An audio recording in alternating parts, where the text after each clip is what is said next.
क्या पेरेंट्स के जो ग्रह हैं वो बच्चे को परेशान कर सकते हैं या इफेक्ट करेंगे कि नहीं, या विवाह के बाद आपस में एक दूसरे को पार्टनर्स के जो ग्रह हैं वो इफेक्ट करेंगे कि नहीं? अब इसको तो राधे राधे, हरे कृष्णा सभी को।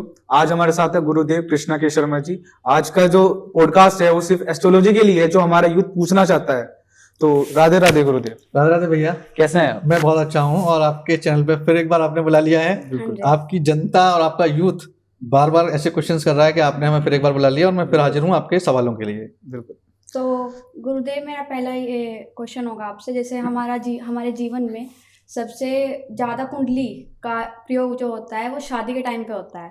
शादी के टाइम पे कुंडलियाँ मिलाई जाती है, पर कुंडली नहीं मिल पा रही है, तो उसके लिए कुछ रेमेडीज अगर आप बता सकते हैं।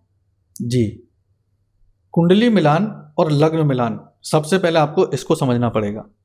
विवाह के लिए कुंडली मिलाई जाती है, ये सबने सुना है, लेकिन जब कुंडली मिलाई जाती है तो उसमें दो पार्ट होते हैं। एक होता है कुंडली मिलान और एक होता है लग्न मिलान।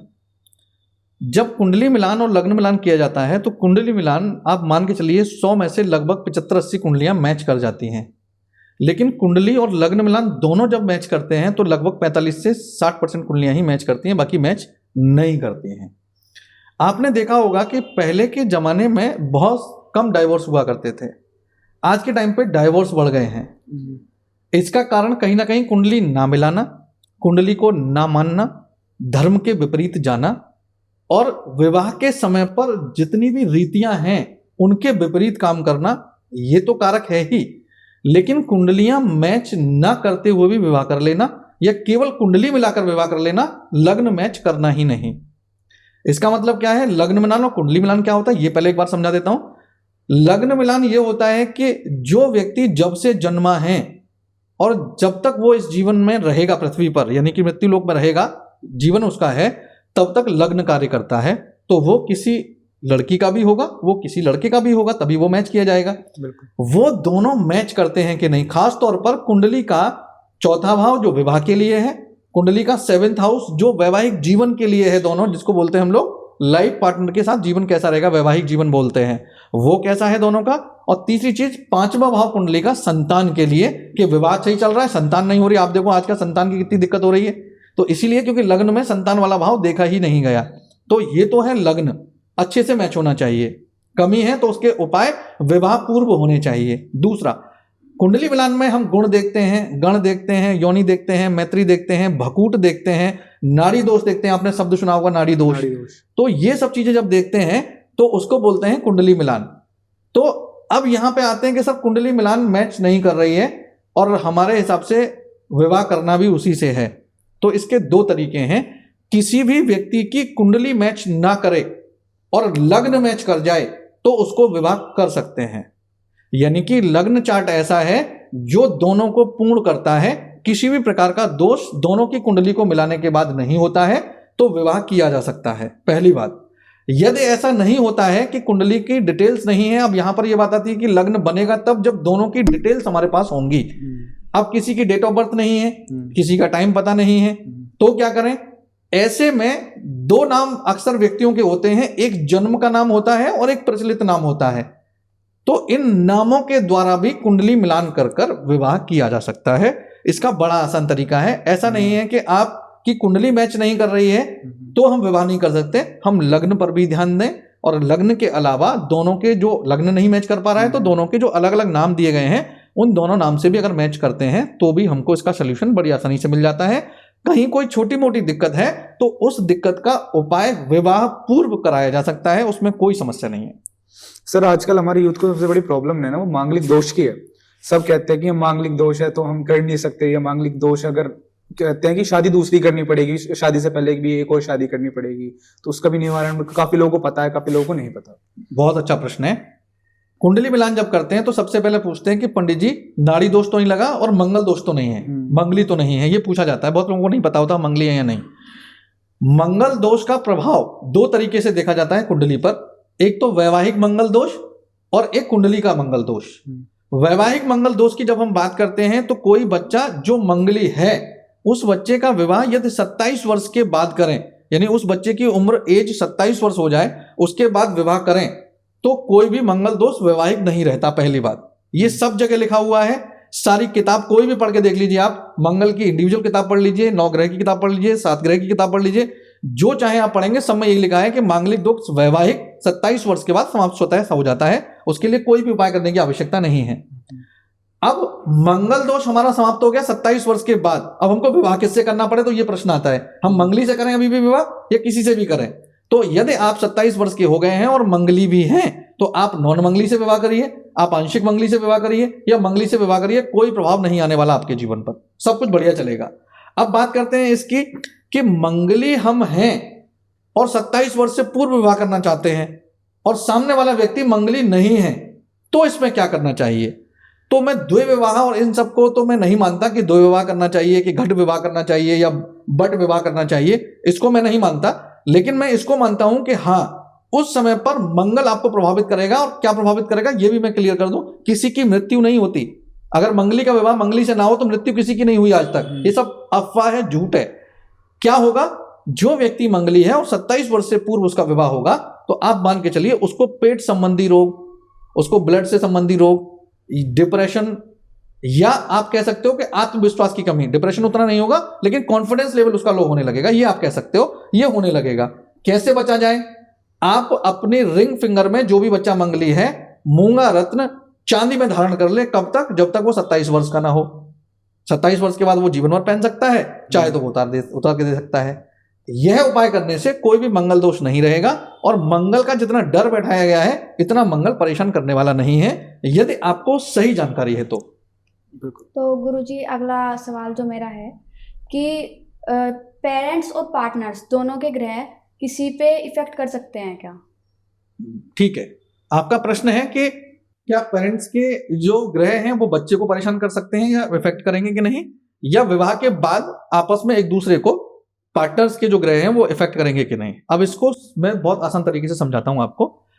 कोई भी बच्चा अपने माता पिता की कुंडली में प्रभावित जब रहता है, वो रहता है 14 वर्ष की उम्र तक।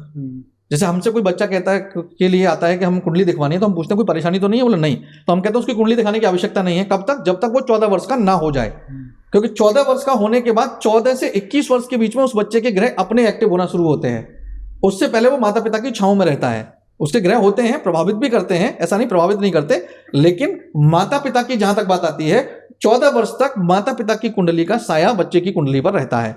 उसके बाद बच्चा अपनी कुंडली से कार्य करता है और माता पिता का प्रभाव उससे खत्म हो जाता है, पहली बात। दूसरा प्रश्न जो आपका है वो है पार्टनर का। पार्टनरशिप जब होती है तो आपको फेरे दिलाए जाते हैं और वचन लिए जाते हैं, और आपको बाम अंग बिठाया जाता है महिला को, यानी कि आधे अधिकार पुरुष के महिला के पास जाते हैं। आपने देखा होगा जब वचन लिए जाते हैं कहीं शादी में आप बैठे हो तो। इसका मतलब क्या है कि आपका 7वां भाव, आपका पति का 7वां भाव और पत्नी का 7वां भाव दोनों मैच करते हैं, पहली बात। तो यदि आप एक दूसरे से जुड़े हुए हैं तो आपके जीवन में यदि कोई भी नकारात्मक चीजें होंगी तो निश्चित रूप से एक दूसरे को प्रभावित करेंगी, चाहे वो करियर को लेके हो सकते हैं, मानसिक रूप से, शारीरिक रूप से लेके हो सकती हैं। अब ऐसा नहीं कह सकते कि पति बहुत ज्यादा है, शारीरिक रूप से परेशान है, अस्वस्थ है, तो पत्नी को कष्ट ना हो, ये कहना गलत है। लेकिन मैं ये कह दूं कि नहीं होता। हाँ, अगर पत्नी की कुंडली में, जैसे एक एग्जांपल हम दें कि पत्नी की कुंडली के 7वें भाव में यदि केतु आ जाए, तो पति को हेल्थ इश्यू होंगे ही होंगे, उसके पति का ऑपरेशन होगा ही होगा, वो बीमार रहेगा ही रहेगा। ऐसे ही पति के 7वें भाव में केतु आ जाए तो पत्नी को हेल्थ इश्यू रहेंगे ही रहेंगे, क्योंकि एक दूसरे के पूरक हैं। 7th हाउस क्या है? पार्टनरशिप, पार्टनर मेरा, तो निश्चित रूप से प्रभावित करते हैं। लेकिन यहां पर मैं ये मिथ्या तोड़ दूं कि मेरी जब से शादी हुई है, कोई व्यक्ति कहे, और तब से मैं परेशान हो गया हूं, मेरी पत्नी की कुंडली खराब है, वो मेरे लिए अशुभ है, या मेरा पति जब से मेरे जीवन में आया मेरा जीवन खराब हो गया है, ऐसा बिल्कुल भी नहीं है। पहले से चीजें खराब हो रही थी, विवाह आपका हुआ, आपका कुंडमा जुड़ा, आधी तो आपके घर को नजर लग गई, और आधे जो ग्रह दोनों जुड़े वो एक दूसरे में सामंजस्य नहीं पहना पा रहे। अब आप समझिए कि आप कोई भी चीज खरीदते हैं तो पहले दिन आपको वो आपके शरीर पर एडजस्ट हो जाए, ये जरूरी नहीं है, बिल्कुल समय लगता है। चाहे वो आप छोटा सा एक चश्मा पहना है, चाहे आप एक छोटी सी अंगूठी पहने, कुछ भी आप करें तो वो थोड़ा समय लगता है सेट होने में। ऐसे ही जब आप अपने जीवन में जाते हैं तो पहले से प्रेडिक्शन ना करें कि 4 महीने से जब से शादी हुई तभी से मेरा जीवन तबाह हो गया है, ऐसा बिल्कुल भी नहीं है। हाँ, प्रभावित करते हैं और उसके आसान तरीके से उपाय किए जा सकते हैं। दोनों की कुंडलियां एक बार दिखाई जाए, अगर किसी के ग्रह सही काम नहीं कर रहे, उनकी रेमेडी करा जाए, दोनों का जो जीवन है वो अच्छे से चलता है। तो अगला क्वेश्चन मेरा ये होगा कि आज के यूथ में आलस्य बहुत बढ़ चुका है, ठीक है, कि काम करना चाहते हैं पर पूरे पूरे दिन कुछ कर ही नहीं रहे हैं। तो ये कौन सा ग्रह उन्हें इफेक्ट कर रहा है और उसकी रेमेडीज क्या है? एक ही ग्रह है और एक ही दिशा है जो सबसे ज्यादा आलस लेके आती है आपके जीवन में। जिन जिनके बच्चों के जीवन में, खासतौर पर पेरेंट्स इसको देखें, क्योंकि बच्चे देखेंगे तो उसको अमल नहीं करेंगे। जिनका यूथ बच्चा है, खासतौर पे 14 वर्ष से लेके 25 वर्ष के बीच में, जो करियर में जाने की स्थिति है या पढ़ाई में आगे करियर में बढ़ने की स्थिति में जा रहा है, ऐसे बच्चों के माता पिता को यह ध्यान रखना चाहिए कि उनका बच्चों का जो कमरा है वो वेस्ट या साउथ वेस्ट में ना हो। अगर कमरा वहां होगा वेस्ट और साउथ वेस्ट में अगर होगा कमरा उनका, तो निश्चित रूप से आप देख लो, जितने लोग इस पॉडकास्ट को देखें वो सबसे पहले अपने बच्चे का कमरा चेक करें। जिन जिन के बच्चों का कमरा साउथ वेस्ट में होगा, आप समझ लीजिए कि उनका बच्चा आलसी होगा ही होगा, कोई रोकने वाला नहीं है। दूसरा, आज की डेट में सबसे ज्यादा प्रयोग होता है सोशल मीडिया का। हाँ। हर बच्चा कर रहा है, हर यूथ कर रहा है। सबसे ज्यादा जो सोशल मीडिया को चलाता है वो चलाता है राहु। और आप सोच के देखिए कि जब आपकी आंखों के सामने पूरे दिन राहु रहेगा, यानी सोशल मीडिया रहेगा, तो आपके मस्तिष्क पर किसका प्रभाव रहेगा? राहु का। राहु कौन है? आलस। राहु क्या है कि बच्चा बैठा है अपने रूम में और माता आवाज लगा रही है किचन से कि बेटा खाना लेके चले जाओ, लेकिन बच्चा 5 आवाज के बाद भी लौट के नहीं आ रहा है। यह है राहु। यदि वो आना चाहता है, रिप्लाई भी कर रहा है, लेकिन आ नहीं रहा। क्यों नहीं आ रहा? क्योंकि उसकी आंखों के सामने लगातार राहु रहता है, कम से कम 6-7 घंटे, 8 घंटे। तो आप जिसको देखते हैं, आप जिसको सुनते हैं, आप जिसको पढ़ते हैं, आप उसके जैसे होने की कोशिश करते हैं। तो सोशल मीडिया के थ्रू राहु जब आपके जीवन में आ रहा है, यूथ के खास तौर पर, तो मैं यहां ये नहीं कहूंगा सोशल मीडिया मत चलाइए, मैं ये कहूंगा कि राहु को बचने की कोशिश करिए। तो ऐसे बच्चे के अंदर यदि कोई दिक्कतें हैं तो राहु का उपाय करने से उनको निश्चित रूप से लाभ मिलेगा। और साउथ वेस्ट में यदि रूम है तो बच्चे का रूम चेंज कराने की कोशिश करिए, निश्चित रूप से आलस से लाभ मिलने लगेगा। सर, आज मेरे ऐसे बच्चों का या फिर मेरे ऐसे यूथ का सबसे पहले आज का क्वेश्चन यही होता है कि आजकल के यूथ ना प्यार बड़ी जल्दी कर लेते हैं, फिर उसमें जब चीट हो जाता है ना सर, तो ऐसा कौन सा ग्रह है जो मतलब उनको ये मिल जाता है कि चीटिंग मिल जाती है या फिर उनको धोखा मिल जाता है? तो उनका कौन सा ग्रह खराब होता है जो उनको चीटिंग मिल जाती है? जब भी आप लव लाइफ की बात करते हैं तो सीधे सीधे वीनस की बात करते हैं, शुक्र ग्रह की। जो फीमेल पार्टनर होता है वो साक्षात शुक्र का स्वरूप होता है। आपने देखा होगा, हम कहते हैं हमारी माताएं बहनें जो घर में होती हैं वो कौन होती है? लक्ष्मी होती हैं। लक्ष्मी मतलब शुक्र होती हैं वो, सीधे सीधे। तो आपका जो पार्टनर है किसी भी पार्टनरशिप में, वो फीमेल कैंडिडेट शुक्र होता है। जब भी सामने वाले पार्टनर का शुक्र पॉजिटिव ज्यादा हो जाए और आपका शुक्र नेगेटिव हो जाए, दोनों में से किसी एक का पॉजिटिव होगा, एक का नेगेटिव हो गया, यहां पर सबसे ज्यादा चांस होते हैं किसी तीसरे के बीच में एंट्री होने के। पहली बात तो यहां पर मैं चीटिंग नहीं कहूंगा, यहां पर यह कह सकते हैं कि जो शुक्र आप कंट्रोल नहीं कर पा रहे, वो शुक्र दूसरे की ओर अट्रैक्ट हो गया, जिसकी वजह से वो रिलेशनशिप टूट गई। दूसरा, यहां पर एक कारण और होता है कि जब रिलेशनशिप की बात आती है तो यहां पर सीधे सीधे राहु कारक होता है, यहां भी राहु कारक होता है। रिलेशनशिप में जब आप आते हैं तो दो दिमाग एक दूसरे से और दो हृदय एक दूसरे से जुड़ते हैं, यानी इमोशन और मन, यानी कि दिमाग हमारा जो सोचता है वो दोनों जुड़ते हैं। दिमाग क्या है? राहु, सोचने की क्षमता, सोचना जो होता है, थिंकिंग जिसको हम कहते हैं, वो राहु है साक्षात। वो और शुक्र जब मिलेंगे तो ये हैं तो आपस में मित्र, लेकिन मतभेद कराएंगे, शक लेके आएंगे बीच बीच में। तो बस ध्यान ये रखना है कि यदि चीट होने की संभावना आपको लगती है, किसी को चीट से मतलब मेरा ये कि रिलेशनशिप टूटने की संभावना लगती है, मैं इसको चीट नहीं बोलूंगा, टूटने की संभावना लगती है, शुक्र स्ट्रॉन्ग करिए, राहु को शांत करिए, कभी कोई प्रॉब्लम नहीं होगी। सर 2024 की आपकी प्रेडिक्शन क्या है, मतलब राजनीति वगैरह में, अगर मैं आपसे पर्सनली क्वेश्चन पूछूं तो? 2024 जो आने वाला है उसके लिए अगर बात करें प्रेडिक्शन की, तो उसका भविष्य सुरक्षित है 2024 सबके लिए। सबके लिए मतलब हर राशि के लिए। लेकिन अगर इंडिविजुअली चंद्र राशि के लिए अगर बात करेंगे आप, तो आपको एक बार राशियों की गणना वार्षिक देखनी पड़ेगी, जो हमारे पॉडकास्ट पे भी मिल जाएगी और वीडियो में भी मिल जाएगी। मेरी बहुत सारी वीडियो हैं और आपके पॉडकास्ट पे भी हम लोग इसको डिस्कस कर चुके हैं पहले। लेकिन अगर हम एज जनरल बात करें, चंद्र राशि पे बात ना करें, अगर हम जो बोलता हुआ नाम है प्रचलित नाम है उस पर बात करें, सब राशियों को लाभ मिलेगा, सारे न्यूमरोलॉजी के नंबर्स को लाभ मिलने वाला है। और खास तौर पर लाभ क्या मिलेगा? धन की दृष्टि से यदि 2023 में कोई व्यक्ति 100 रुपए की अपनी वैल्यू रखता था, तो तो वो 2024 में 150 से 200 रुपए की वैल्यू लेके जाएगा। यानी कि अपने बिजनेस में, अपनी नौकरी में, अपने जितनी भी चीजों से आप पैसा कमाते हैं, सोर्स ऑफ इनकम जितनी आपकी हैं, आप 1.5 गुना 2 गुना करने वाले हैं। यानी धन की दृष्टि से बहुत अच्छा है। अब करते हैं अगली बात। एक प्रेडिक्शन आपके पॉडकास्ट के माध्यम से मैं करने वाला हूं, बहुत लंबा प्रेडिक्शन है ये, और इसको कह सकते हैं भविष्यवाणी। और अगर आप डालेंगे इसको तो हो सकता है कि इस पे नेगेटिव कमेंट्स भी आए, लेकिन उसकी परवाह ना करते हुए मैं बताने वाला हूं। जो भी व्यक्ति 2024 में सत्ता में आएगा, जो भी व्यक्ति शीर्ष शिखर पर जाएगा, 2024 में जीत कर आएगा, और जो भी प्राइम मिनिस्टर बनेगा, वो 2026 एंड और 27 में अपनी कुर्सी को छोड़कर अपना जो दायित्व है किसी तीसरे व्यक्ति को दे देगा। वो खुद नहीं रहेगा, जबकि वो रह सकता है, लेकिन वो बदल देगा। अब आप इसमें नाम पूछेंगे तो हम नाम नहीं बताएंगे, क्योंकि कॉपीराइट लग जाएगा इस पे, या बहुत सारी चीजें हो सकती हैं। लेकिन आप मानकर चलिए कि 2026 और 2027 में बदलाव आएगा राजनीति में, ऐसा जो किसी को एक्सेप्ट शायद ना हो, लोगों ने सोचा ना हो। ऐसा व्यक्ति हमारे देश का प्रधानमंत्री बनेगा, और जो करंट का होगा वो यस अपने आप त्यागेगा। और प्रचंड ऐसे मान के लिए आंधी आने वाली है इस बार। शनि का वर्ष है, और शनि उस व्यक्ति का इतना स्ट्रांग है कि जहां उंगली रख दे वहां पर लोग खड़े हो जाएं। तो आने वाला वर्ष बहुत विकट लाभ देने वाला है, ये प्रेडिक्शन है 2024 का। इसके अलावा प्रेडिक्शन में बता दूं, 2 ऐसे भूकंप आएंगे भारत और एशिया में, जिनकी वजह से निश्चित रूप से सबको एक बार सोचने को मजबूर होना पड़ेगा कि जीवन क्या है।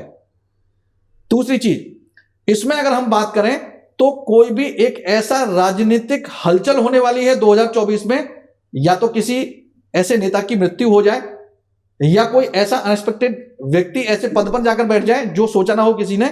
ऐसा राजनीतिक दखल या ऐसा राजनीतिक बदलाव भी इस 2024 में आने वाला है, कोई रोकने वाला नहीं है। तो सर 2024 इंडिया के लिए कैसा है? भारत की बात करते हैं, हम एशिया में आते हैं। हमारे लिए अगर 2024 की हम बात करें, खासतौर पर भारत के लिए, शेयर मार्केट में जितना पैसा लोग कमाएंगे इस वर्ष, किसी वर्ष नहीं कमाया होगा। भारत की बात कर रहा हूं, अमेरिका में बैठ के ना कमाएगा कोई भी, यहां बैठ के कमाएगा।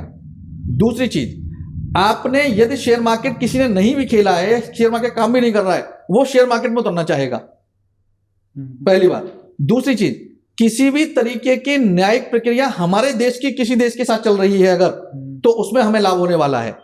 अच्छा, ये ये हमारे लिए बहुत अच्छा है। और अगली चीज, जो हमारी जीडीपी जिसको आप बोलते हैं, जो हमारी फाइनेंशियल ग्रोथ देश की बोलते हैं, ये 1.5 गुना होने वाली है, लगभग 1.25 से 1.5 गुना। यानी कि आज अगर 100 रुपया है तो 1.25 और 1.5 के आसपास पहुंचने वाली है। यानी कि हमको ग्रोथ मिलने वाली है। 2024 भारत के लिए भी बहुत अच्छा है, क्योंकि हम एशिया में हैं इसलिए। तो मंगल के लिए कुछ उपाय, कि जिस इंसान का मंगल खराब है या मंगल उन्हें इफेक्ट कर रहा है इन अ नेगेटिव वे, उसके लिए कुछ उपाय बताइए। बड़ा आसान उपाय है। मंगल एक ऐसा ग्रह है जिसको समझेंगे आप, कॉन्फिडेंस लेवल, इंटरनल स्ट्रेंथ मंगल है, आपकी नाभि यानी पेट आपका मंगल है, आपकी बॉडी में जो ब्लड है वो मंगल है। तो ये हमारे जीवन से बिल्कुल कनेक्ट है डेली बेसिस पर भी, और अगर हम देखें करियर वाइज भी हमसे ये जुड़ा हुआ है मंगल। इसको यदि आप कोई व्यक्ति कमजोर है, जैसे मंगल दोष है, यानी मंगल दोष का मतलब मंगल का कमजोर होना, या किसी भी कारण से कुंडली में मंगल कमजोर हो गया है, नीच का हो गया है, या मंगल पर दृष्टि ऐसे ग्रह की आ गई जिससे कि खराब हो रहा है, अंगारक योग बन गया है, बहुत सारे कारण से मंगल कमजोर हो जाता है। ऐसे में बड़े साधारण से उपाय हैं जिनको करने से लाभ मिलता है। जैसे हनुमान जी के बाएं पैर का सिंदूर लगाने से मंगल अच्छा होता है। ये बड़ा साधारण सा उपाय कोई व्यक्ति कर सकता है। सिंदूरी हनुमान जी के मंदिर जाइए, मंगलवार के दिन उनके बाएं पैर का सिंदूर लीजिए और अपना टीका लगाना शुरू कर दीजिए। इससे मंगल धीमे धीमे अच्छा होने लगेगा। अगर आप चाहते हैं कि हम कलयुग में मंगल को देखना चाहते हैं, तो नीम का पेड़ साक्षात मंगल होता है। नीम का पेड़ साक्षात मंगल होता है। आप चाहते हैं मेरा मंगल मुझे अच्छा करना है, ऐसी जगह पर नीम का पेड़ रोपित कर दीजिए जहां पर उसको आसानी से बढ़ाया जा सके। जैसे जैसे नीम का पेड़ बढ़ेगा, वैसे वैसे आपके जीवन का या जिसके जीवन का मंगल कमजोर है वो मंगल अच्छा होने लगेगा। सर आजकल जो है लोग बिजनेस तो खोल लेते हैं, लेकिन जो उनका स्टाफ है वो उनके पास रुकता नहीं है, कुछ ना कुछ प्रॉब्लम्स आ ही जाती है हमेशा। तो उसके लिए कुछ रेमेडीज या कुछ उपाय? हाँ, इसके लिए उपाय है। किसी भी व्यवसाय को चलाने के लिए उसके एम्प्लॉय का लॉयल होना और रेगुलर होना और पुराना होना, ये सफलता का एक मानक माना जाता है। कि आपके पास पुराना 5 साल 10 साल पुराना नौकर है, वो वही आ रहा है, 6 साल पहले गए तब भी वही आ रहा था, 3 साल पहले गए तब भी वही है, यानी कि ये एक दिखाता है कि हाँ लॉयल्टी है और अच्छा यहाँ माल भी मिलता है और अच्छे लोग हैं ये दिखाता है, तो ग्राहक भी वहाँ बार बार पहुँचता है। अब हमारे पास क्या हो रहा है, हमारे पास स्टाफ रुक नहीं रहा है, ये आपका प्रश्न है। हाँ जी, बहुत साधारण सा एक उपाय बता रहा हूँ, आपके पॉडकास्ट माध्यम से लोगों पे पहुंचेगा तो ये जरूर मैं बोलूंगा कि यदि लाभ हो रहा है तो नीचे कमेंट बॉक्स में जरूर लिख के भेजें कि हाँ हमको लाभ हुआ है। क्या उपाय है, आपको एक शहद की शीशी लेनी है, लगभग 100 ग्राम के आसपास की आप शहद की शीशी ले लीजिए। शहद प्योर होना चाहिए, किसी भी कंपनी का हो प्योर होना चाहिए, यानी कि ऐसा ना हो कि वो चीनी घोल के आजकल जो मार्केट में आ रहा है वो नहीं, अच्छी क्वालिटी वाला शहद हो, अगर देसी मिल जाए तो और अच्छा है। उसको एक शीशी में कर लीजिए या शीशी ले लीजिए और एक छोटा सा भोजपत्र ले लीजिए आप, 5-10 रुपए का, किसी भी पंसारी की दुकान में भोजपत्र मिल जाएगा, आपने देखा होगा, एक पूजा में यूज होता है। और लाल पेन से जो जो एम्प्लॉय आपके यहाँ हैं अभी, उन एम्प्लॉय के नाम लिख दीजिए उस पर, लाल पेन से 3 हैं, 5 हैं, 8 हैं, उन एम्प्लॉय के नाम आपने लिख दिए, उसको रोल करिए और शहद में डुबो दीजिए, उसका ऊपर से ढक्कन बंद कर दीजिए और अपने प्रतिष्ठान यानी कि जो आपका व्यावसायिक स्थल है, आपकी शॉप है, आपका शोरूम है, आपका ऑफिस है, उसी जगह पर कहीं पर ऐसी जगह छुपा दीजिए कि आसानी से किसी को ना मिले। आप देखिएगा इसके अद्भुत लाभ है, आपका स्टाफ आपको छोड़ के नहीं जाएगा। तो ये मेन क्वेश्चन होगा यूथ का कि प्यार और अट्रैक्शन, कि किसी से मैं फर्स्ट टाइम मिलूँ, वो मुझसे अट्रैक्ट हो जाए और मेरे ऑप्शंस खुल जाए, वो वाली चीज़, तो उसके लिए क्या उपाय किया जाए कि लोग अट्रैक्ट होने लगे, लोग प्यार करने लगे, प्यार बढ़ने लगे ज़िंदगी में, उसके लिए? आपका प्रश्न है कि रिलेशनशिप में हम जा रहे हैं लेकिन हम किसको अट्रैक्ट नहीं कर पा रहे, इसका मतलब क्या हुआ, प्रभावित करने की क्षमता कमजोर है हमारी। प्रभावित करने की क्षमता क्या होती है कि जब आप किसी के सामने जाएं, आप दिखने में कैसे हैं इस पर व्यक्ति ना जाए, आप जब बात करें तो वो आपसे प्रभावित हो पाए। इसको पर्सनैलिटी भी बोलते हैं और इसको ये भी बोलते हैं कि जब आपने जो शब्द बोले हैं वो उसके दिल में, उसके मन में घर कर गए, वो आपको पसंद कर रहा है। इसका मतलब क्या है, आपको सूर्य अच्छा करना है। सूर्य कौन है, लीडरशिप क्वालिटी। सूर्य कौन है, पर्सनैलिटी। सूर्य कौन है कि जब आप किसी से भी बात करें तो वो व्यक्ति आपकी बातों से प्रभावित होकर आपकी बात को माने भी। आप प्रभावित तो हो गया, यहां से चला गया, वो आपकी बात नहीं मान रहा है, इसका मतलब क्या है, सूर्य आपका अच्छा नहीं है। तो सूर्य को अच्छा करने के लिए सूर्य की रेमेडी और सूर्य की स्थिति अपनी कुंडली में देखी जाए। अगर सूर्य की स्थिति अच्छी है तो उसको और अच्छा किया जाए, यदि सूर्य की स्थिति वीक है तो उसकी ऐसी रेमेडी की जाए कि आसान तरीके से सूर्य अच्छा हो। आपने देखा होगा कि बहुत व्यक्ति ऐसे होते हैं जो दिखने में बहुत हैंडसम होते हैं, या कोई महिलाएं हैं तो बहुत सुंदर दिखती हैं, लेकिन जब भी वो बात करती हैं और बात करने के बाद जाती हैं उनसे कोई प्रभावित नहीं होता, जबकि शब्द भी उनके अच्छे होते हैं। और वही बात कोई दिखने में बहुत अच्छा व्यक्ति नहीं है लेकिन वो बोल के जा रहा है, उसकी बात से लोग प्रभावित हो रहे हैं। ये सूर्य का प्रभाव है। तो यदि किसी को अपनी ओर अट्रैक्ट करना है या किसी को अपनी ओर प्रभावित करना है, ये मैं किसी भी वे में बात कर रहा हूं, वो रिलेशनशिप के वे में है, वो अपने ऑफिस के वे में है, तो आपको निश्चित रूप से अपना सूर्य अच्छा करना चाहिए। सूर्य अच्छा करने के बहुत सारे आसान उपाय हैं, मैं आपके पॉडकास्ट में बता देता हूं। सूर्य के लिए आदित्य हृदय स्त्रोत सुनना, ये आपको यूट्यूब पे मिल जाएगा, कहीं भी डिस्क्रिप्शन में हम लिंक डाल देंगे, उसमें से आप ले लीजिए, हमारा है। आप उसको सुनेंगे तो इससे सूर्य प्रभावित होता है। आपको कोई मंत्र नहीं करना, आपको कुछ भी नहीं करना, सुबह जगह यूट्यूब पे लगा दिया, सुन रहे हैं। सूर्य की जब बातें या सूर्य के नाम जब आपके कानों में जाएंगे, इससे आपका सूर्य प्रभावित होता है, यानी कि पॉजिटिव होने लगता है। ओम आदित्याय नमः, ओम साभौमाय नमः, ओम घृणी सूर्याय नमः, बहुत सारे मंत्र हैं सूर्य के, इनमें से कोई भी मंत्र आप करिए। सूर्य को जल दीजिए, सूर्य को बिना देखे, सूर्य को जल दीजिए, सूर्य को बिना देखे, यानी सर आपका नीचे होना चाहिए और हाथ आपके ऊपर होने चाहिए, यानी कि वो सरेंडर की मुद्रा में आप होने चाहिए, और उनको आप सूर्य को अर्घ दीजिए, जल दीजिए, सूर्य अच्छा होता है। गुड़ का दान करने से सूर्य अच्छा होता है। रविवार के दिन गुड़ का दान किसी गरीब जरूरतमंद को करिए, मजदूर को करिए, पिता तुल्य को करिए, यानी कि आपकी एज में पिता के बराबर हो उसको करिए, लाभ मिलेगा। गेहूं का दान करेंगे तो लाभ मिलेगा। तांबे के बर्तन को दान करेंगे। बहुत सारे उपाय हैं सूर्य को अच्छा करने के लिए, लेकिन ये उपाय इफेक्टिव और कारगर तभी होंगे जब आप इनको लगातार कंटिन्यूटी के साथ 4 से 5 महीने करेंगे, आपके जीवन पर इसका प्रभाव दिखने लगेगा। तो अगर कोई इंसान बिजनेस में है, जैसे आपने बताया बिजनेस कब कोई इंसान चला पाएगा, जब वो किसको अट्रैक्ट कर पा रहा है। पर मैंने सुना है कि बिजनेस बुध रूल करता है, तो अगर कोई बिजनेस में और अपना बिजनेस रन करना चाहता है, अच्छा बनाना चाहता है, तो बुध के कुछ उपाय? इसको 2 तरीके से समझना पड़ेगा। बुध कारक है, जैसे आप हमसे ये पूछें कि सर मैं बिजनेस करूंगी या मुझको नौकरी करनी चाहिए, ये प्रश्न आता है हमारे पास कि मुझे बिजनेस करना चाहिए, नौकरी करना चाहिए। अगर किसी व्यक्ति का बुध अच्छा है तो हम उसको बोलते हैं कि आपको बिजनेस में जाना चाहिए। किसी का बुध कमजोर है तो हम बोलते हैं उसको आपको नौकरी में जाना चाहिए।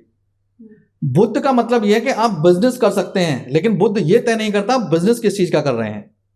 आप समझ गए मेरी बात को? तो आपको सबसे पहले बिजनेस करने के लिए बुध देखना है, किसका बिजनेस कर रहे हैं और वो कौन सा प्लैनेट रूल करता है। जैसे आप कपड़ों का काम करना चाहते हैं, आप फैशन का काम करना चाहते हैं, आप सुंदरता से संबंधित ब्यूटी प्रोडक्ट से काम करना चाहते हैं, आप ज्वेलरी का काम करना चाहते हैं, इंटीरियर डिजाइनिंग का काम करना चाहते हैं, ये सारी चीजें ऐसी हैं जिसको करने के बाद व्यक्ति सुंदर लगने लगता है, जगह सुंदर लगने लगती है। ये शुक्र रूल करता है। आपको तेल का काम करना है, आपको गैस का काम करना है, आपको लॉ यानी कानून से संबंधित कोई काम करना है, आपको लॉजिस्टिक का काम करना है ना, आपको लिकर का काम करना है, मेडिसिन का काम करना है, ये शनि रूल करता है। आपको इलेक्ट्रिकल का काम करना है, इलेक्ट्रिशियन जो होते हैं, जो इलेक्ट्रिक से संबंधित जितनी चीजें उसका काम करना है, आपको सौर ऊर्जा बैटरी का काम करना है जिसमें एनर्जी समाहित रहती है, ऐसा काम कोई करना है। सूर्य चलाता है उसको, अन्न का काम करना है, अनाज का काम करना है। सूर्य चलाता है, एनर्जी आती है उससे, सूर्य चलाता है ना। तो हर प्लैनेट का अपना अलग अलग काम है, लेकिन बिजनेस के लिए बुध कारक है। तो बुध ये जरूरी नहीं है कि आप कोई भी बिजनेस करें और बुध अच्छा कर लें। बुध ये बताता है कि इससे बिजनेस अच्छा चलेगा, लेकिन बुध अच्छा है, लेकिन जिस प्लैनेट का आप काम कर रहे हैं वो प्लैनेट अच्छा नहीं है तो भी आपका लाभ आपको नहीं मिलने वाला है। बुध का बिजनेस के लिए मैं बहुत अच्छा उपाय बता रहा हूं। कोई भी व्यक्ति यदि बिजनेस कर रहा है और उसका बिजनेस नहीं चल रहा है, उसको बड़ा साधारण सा उपाय करना चाहिए, थोड़ी सी मेहनत करनी पड़ेगी, 3 महीने के अंदर उसका बिजनेस दौड़ने लगेगा। और आपके पॉडकास्ट पर उसको जरूर कमेंट करना चाहिए। क्या साबुत मूंग हरी वाली होती है, मंगलवार की रात में वो 250 ग्राम भिगो के डाल दे, सुबह बुध होगा, नहा धोकर उस दाल को पानी से निकालें और थोड़ा सा हल्का सा सुखा लें, हल्का सा कपड़े से रख लें जिससे पानी उसका निकल जाए, और किसी भी बर्तन में या थैले में रख के ले जाएं, ऐसी जगह जहां पक्षी होते हों, चिड़िए हों, तोते हों, कबूतर हों, बहुत सारे पक्षी वहां आकर बैठते हों। और ये भी नहीं मिलेंगे, बहुत सारे कमेंट करके मिलेंगे कि पक्षी तो आज तक मिलेंगे ही नहीं क्योंकि शहर में तो पक्षी है ही नहीं। किसी भी रेलवे स्टेशन पे आप चले जाइए, सुबह जब दिन निकलता है तब, और जब दोनों भोर होता है तब, यानी कि रात जा रही होती है दिन आ रहा होता है उस समय पे, या दिन जा रहा होता है रात आ रही होती है, जिसको हम संध्या बोलते हैं, दोनों समय जब मिलते हैं हल्का सा अंधेरा होने लगता है। इस समय पे चलिए, किसी भी रेलवे स्टेशन में आपको इतने पक्षी मिलेंगे, आपको ढूंढने से जाना ही नहीं पड़ेगा, कहीं कहीं चले जाइए, आप देख लीजिए, जाकर उनको डाल दीजिए और मन में बोलिए बुद्धदेव हमारा व्यवसाय चला दीजिए। आप लगातार 4 महीने करके देखिए, आपका बिजनेस दौड़ने लगेगा। बहुत आसान उपाय है बुध का। ये भी नहीं कर पाए, 5 श्रृंगार की वस्तुएं किन्नर को दान कर दीजिए। किन्नर को दान करने का मतलब क्या है कि श्रृंगार की वस्तुएं 20 रुपए की लेके दान नहीं करनी है, बेस्ट क्वालिटी ब्रांडेड, जो देखकर वो एकदम खुश हो जाए, कहे अब ये किसी को नहीं दूंगा, ये तो मैं ही लगाऊंगा। क्योंकि किन्नर जो है वो साक्षात बुध है, नपुंसक ग्रह कहते हैं हम उसको। तो किन्नर कौन है? बुध। और किन्नर को सबसे ज्यादा खुश कौन करता है? उसका मेकअप, श्रृंगार। वो महिलाओं से सुंदर दिखना चाहता है, तो उसको अगर आप श्रृंगार से संबंधित चीजें दे रहे हैं या श्रृंगार से संबंधित चीजें अच्छी दे रहे हैं, जब जब वो आपकी दी हुई चीज दान की हुई लगाएगा तो निश्चित रूप से वो खुश होगा और आपका बुध खुश होगा। ये बहुत अच्छा उपाय है बुध को अच्छा करने के लिए, व्यवसाय के लिए। तो हमने 2024 की बहुत बातें की हैं, पर हमने एक बात नहीं की कि हमें किस किस चीज़ों से सावधानी रखनी चाहिए कि ये काम तो करे ही ना 2024 में। तो वे कौन से काम है? सबसे अंत में सबसे अच्छा प्रश्न है। हाँ 2024 पहले भी हम डिस्कस किया है, पहले जब मैं आया था तब भी मैंने डिस्कस किया था कि शनि रूल कर रहा है इस ईयर को। 2024 टोटल नंबर 8 शनि रूल कर रहा है। इस वर्ष में 2 चीजों का खास तौर पर ध्यान रखें। बहुत अच्छा प्रश्न है आपका। अगर आप लोग इन 2 बातों का ही ध्यान रख लें अगर, तो शनि उनको परेशान नहीं करेंगे, पूरा वर्ष मजे से निकलेगा उनका। क्या? अननेसेसरी जूते ना खरीदें। बहुत लोगों को बड़ा मन होता है ये भी जूते खरीदो, ये चप्पल खरीदो, 10 जोड़ी खरीद लाए इस साल, पहने कितने? 2 जोड़ी। अननेसेसरी जूते ना पहने और अननेसेसरी जूते घर में ना रखें। फालतू के अगर हैं, पड़े हुए हैं, नहीं यूज हो रहे हैं, तुरंत घर से बाहर निकाल दें। ये बचें और वादा खिलाफी से बचें। कमिटमेंट कर दिया, उस कमिटमेंट को ना तोड़ें, और अगर टूट रहा है तो कमिटमेंट टूटने से पहले सामने वाले व्यक्ति को जिससे आपने कमिटमेंट किया है उसको प्री इन्फॉर्म करें कि ये कमिटमेंट इस डेट को पूरा नहीं हो पाएगा, हम कोई नेक्स्ट डेट रखते हैं, जिससे कि आप उस वादा खिलाफी से बच जाएं। यानी झूठ बोलेंगे, वादा खिलाफी करेंगे, फालतू के जूते चप्पल इकट्ठा करके घर में रखेंगे, नए खरीद के लेके आएंगे, यूज नहीं करेंगे, शनि खराब होगा, परेशान करेगा आपको। तो इन चीजों से बचे रहेंगे तो समझ लीजिए कि 2024 बड़े मस्त गुजरने वाला है सबके लिए। थैंक यू सर, आप आए हमारे पॉडकास्ट पे, आपने इतना कीमती समय हमें दिया, उसके लिए थैंक यू। और राधे राधे। आप दोबारा आए हमारे पॉडकास्ट पे, ऐसे हम आशा करते हैं। बिल्कुल आऊंगा, जरूर आऊंगा। राधे राधे। राधे राधे।